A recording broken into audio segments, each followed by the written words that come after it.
Buenas noches, nos encontramos en la casa comunitaria de la ciudad de Londres, North London Community House, en el barrio Tottenham, para conmemorar hoy 3 de agosto la vida y muerte del señor Mark Dugan, que murió en situación desconocida, y John Gardner, mujer que murió también hace 20 años, acá informando a toda la comunidad de los avances legales sobre estos casos y muchos otros más, con el objetivo único de esclarecer los hechos y encontrar justicia.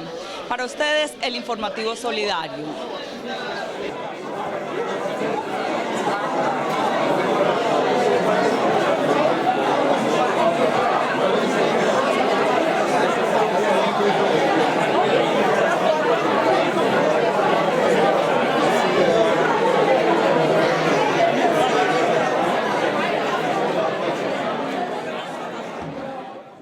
Things that want tape her mouth, tape her legs, tape her feet, and stood up in on top of her stomach and damaged her liver, her kidneys, her brains, her heart, and everything.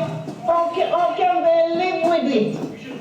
Tell me, how can these policemen, how can these immigration men, how can they live with this? It will be on the content for the rest of their lives.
Because Joy didn't deserve to die the way she died. Not even a dog. You don't kill like how they did Joy. Come on. Because in this country, people respect animals. They have the pet in their bed. My daughter's life is more valuable than a pet. And she was brutally murdered. Yeah. And they told lies that she didn't die in her flat, but she died in her flat. It was a corpse that they took out of Hornsey and took her to Whittington Hospital, put her, wrapped her in foil, and had her for 4 days. Put machines, all sorts of tubes was put in her like she was alive. I had to sleep in Whittington Hospital for 4 nights. I just had to go home to have a bath and go back. I slept on the floor. And it was horrible. It was awful. I don't wish it to happen to my greatest enemy, because it's not nice. It's not nice. And the pain is great, even up till today, because all I can do is go to the cemetery to pay my respect. Nothing more. But never mind, life still goes on. And it doesn't stop.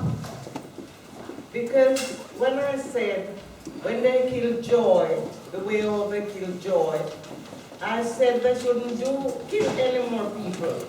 And up till today, they are still doing the same thing. And getting away with murder.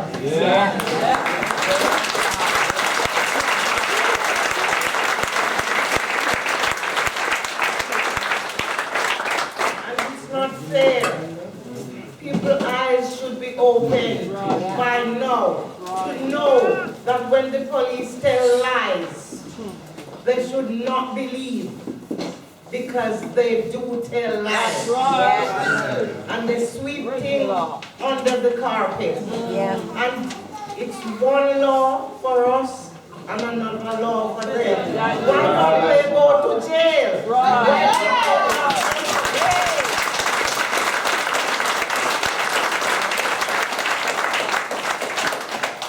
If I kill somebody, they will jail me, they will lock me up and charge me for murder. Why don't they charge them? I want them to be charged for killing people unlawfully. That's right. Nobody deserves to die like Joy did. It was a brutal death. I've got to blank it. I cannot think. I've not thought about what Joy suffered. I've never gone there. I can't do it, or else I would go mad. Nobody knows. Only God knows what it's like. Only He knows. No one else knows. Only God Himself that knows what it's like to have a human being. Joy was just 40 in her prime. She had just had her birthday in May. And by the 28th of July 1993, she was dead. And now she's in the cemetery. And many, many more. Brother Sylvester is in the cemetery. A whole lot. I cannot name them. But has named some, just a few. There are many, many, many more that are in the cemetery. But someone is gonna give account one day for them.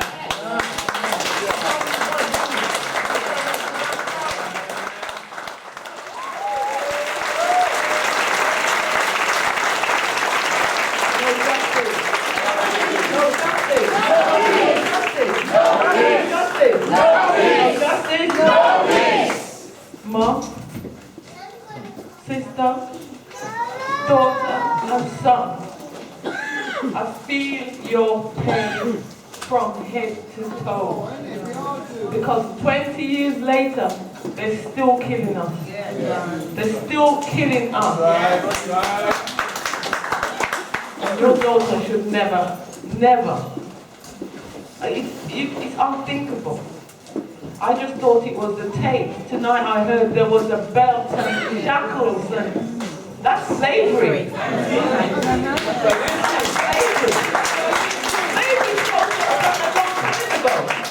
But we know, because we feel the pain, that slavery has not done yet. They've just become more sophisticated in the way that they do it. And we are here to stop it. My brother Sean Riggs died 5 years ago. This month will make it 5 years that he was murdered by Brixton police. Brixton police murdered my brother. On camera, that was their biggest mistake. On camera. A camera that we was never supposed to see, as far as I am concerned. The main one is missing. There's 2 cameras missing. The ones outside, which would be a bird's eye view of what they actually did, and the bird's eye view of what was happening in the van when the van arrived in the yard. And it was kept for 11 minutes. The reason being those cameras are missing because Sean was, if not dead, he was certainly dying. He wasn't dead, but he was dying. Right? They didn't want that to be seen on camera. And they tried their best to try and get him out and get him into a cell. A man with mental illness, who they should have taken to the hospital, a place of safety, just like Roger Sylvester. But they killed him, as far as I'm concerned. They didn't give two hoots about my brother. But let me tell you something. Yeah? I love my brother. And I will not stop fighting for equal rights and justice for my brother, all these brothers, Mark Tucker, Tony Ross, Ryan Tucker, Ray Butler, Christopher Arthur. Stand up for the brother,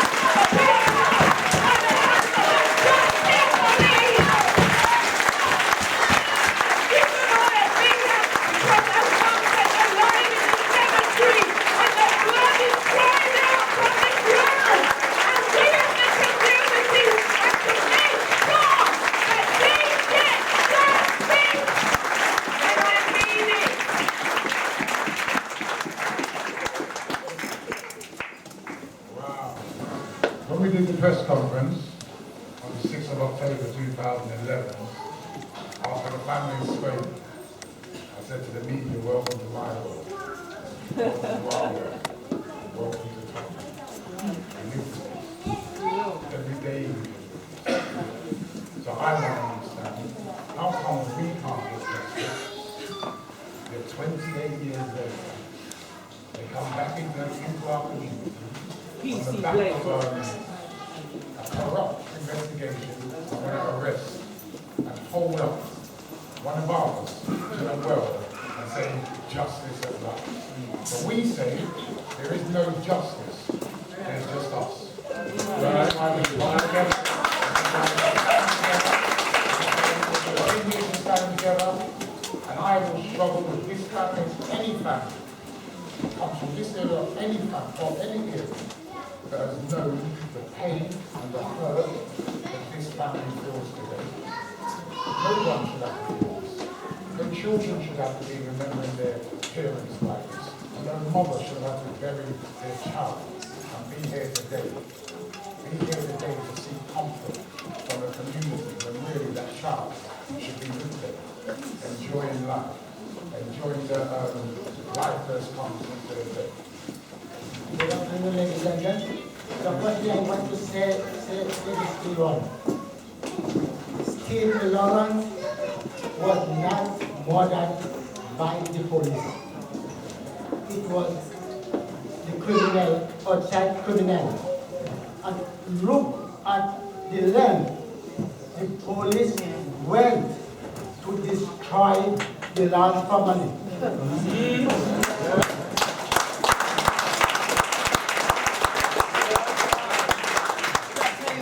Could you imagine we that have our loved ones died? Some of the killing was execution.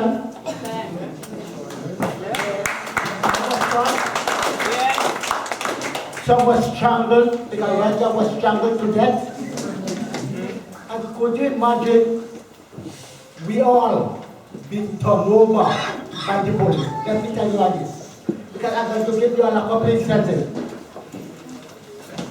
One night my wife and I was home. There was a knock at the door. I went to the door. Who was there? The fire brigade. He said they get a phone call that there was a fire at my address. So when we do our investigation, they said it was a trial. Now, how could a trial? Phone dial 999 and told them there was a fire in White Mango. It's a town address in White Mango. This was a put-up job. I could tell how dirty and nasty and stink the police are. Yes. That's how they behave. When you have dirty contact, first of all, they muddy the water. Because in Roger case, they say when he was high on crack cocaine and whatnot. If Roger had 1 ounce of crack cocaine in his blood, we hadn't had a chance to have a case about Roger. I must say he had a very small amount of weed in his blood, but that was not enough to kill him. Exactly. The reason why Roger, and first of all, Roger was on his own in front of his door. So there was no fight or anything like that. Maybe he was disturbed.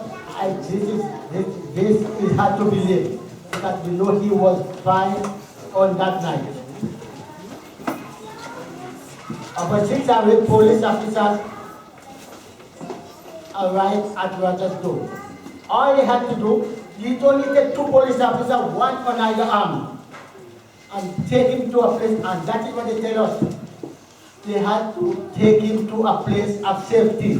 But taking somebody to a place of safety, and in the end, killing them. How that could be a place of safety? And the police, they go on with their lies and lies. And another thing again, because I got a shed in my backyard. It was plastic covering. And one night I went in the shed, and there was a big gap like if somebody go through. And I'm quite sure that maybe they think the shed was strong enough to bear their weight, but it was just plastic sheeting, so they went right through. No, it's so many instances, because another instance was one of a member went on holiday. He went to the West Indian holiday. He left a friend to look after his house for him. The friend, the paper, he put it differently. He just packed it up nicely. And next time he went back to the house, the paper was disturbed. So we know the police could enter it. You have your loved one died in police custody. Not only your loved one, they investigate it. They investigate all the family. To intimidate them so that they wouldn't take the book in, but that we're a strong community. And this is a community that we've made strong links with since the disturbances in August 2011. This is a community that knows its own oppression.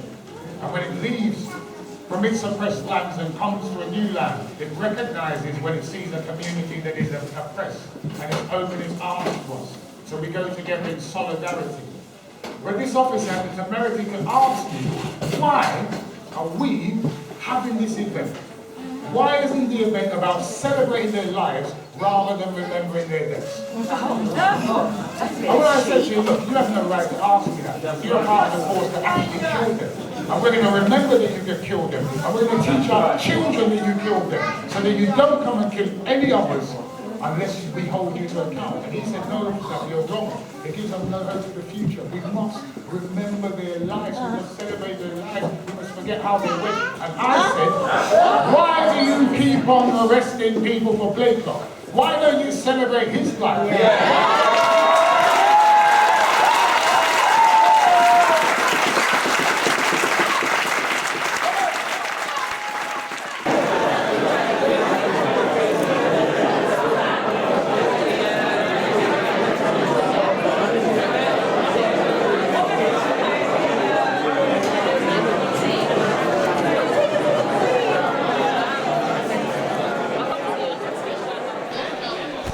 Solidario Internacional, informando desde Londres.